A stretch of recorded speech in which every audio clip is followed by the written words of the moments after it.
এবার পেঁয়াজ রসুন কুচি দিয়ে দেবো,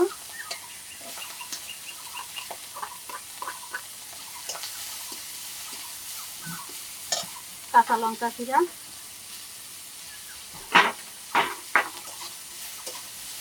আর একটু তেল দিয়ে দেবো। নমস্কার বন্ধুরা, কেমন আছেন সবাই? মিনু কিচেন অ্যান্ড ভিলেজ ফুডে আপনাদের জানাই অনেক অনেক স্বাগত।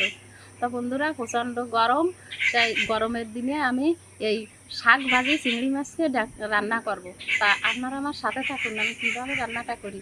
এই দেখুন, এই সাদা শাক, এর আর এক নাম আমরা বলি ঘি কাঞ্চন শাক। তা চলুন আমরা শাকগুলো কুটিয়ে নিই। বন্ধুরা, আমার শাকগুলো কেটে ধুয়ে নেওয়া হয়ে গেছে, এই দেখুন। আর সেই সঙ্গে আমি কয়টা কাঁঠালের বিচি দিছি। তা আপনারা তো কাঁঠালের বিচির কত রকম রেসিপি খেয়ে দেখেছেন, তা এই শাকের সাথে কয়টা কাঁঠালের বিচি দিয়ে খেয়ে দেখবেন ভাজি করে কি সুন্দর লাগে। তা এইবার আমরা কড়াইটা উনুনে দিয়ে দেব।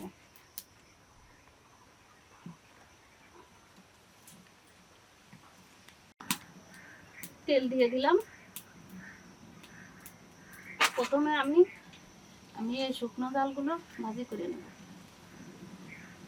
তেল গরম হয়ে গেছে, ডাল দিয়ে দিলাম।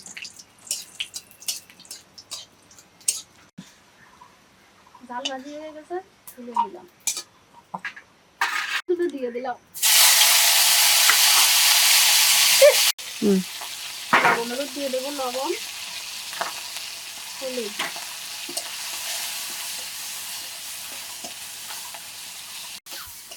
এবার পেঁয়াজ রসুন কুচি দিয়ে দেবো,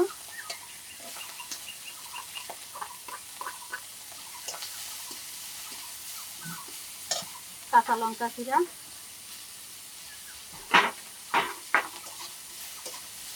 আর একটু তেল দিয়ে দেবো।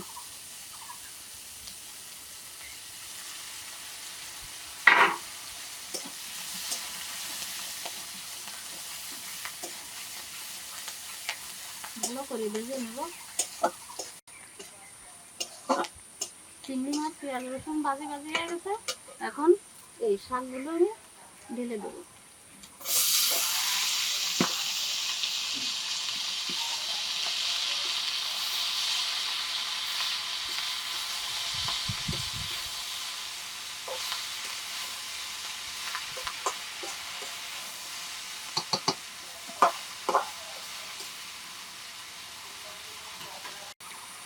পরিমাণ মতো লবণ দিয়ে দেবো,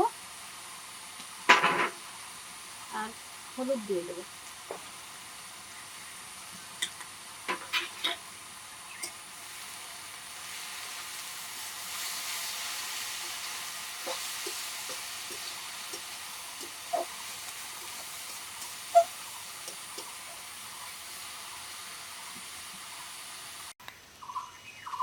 দেখুন বন্ধুরা, আমার শাকটা গলিয়ে গেছে কত সুন্দর, আর এই কাঁঠালের বিচি খুব সুন্দর গলিয়ে গেছে, এই দেখুন।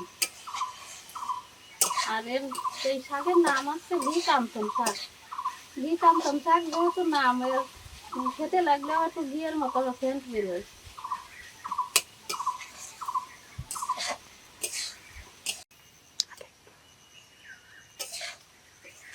দেখুন বন্ধুরা, আমার শাক ভাজিটা হয়ে গেছে, এখন আমরা ঢেলে নেব। আর এই গরমের দিনে শাক ভাজি খুব মুখে রুচি আসে শুকনো জাল ভাজি দিয়ে।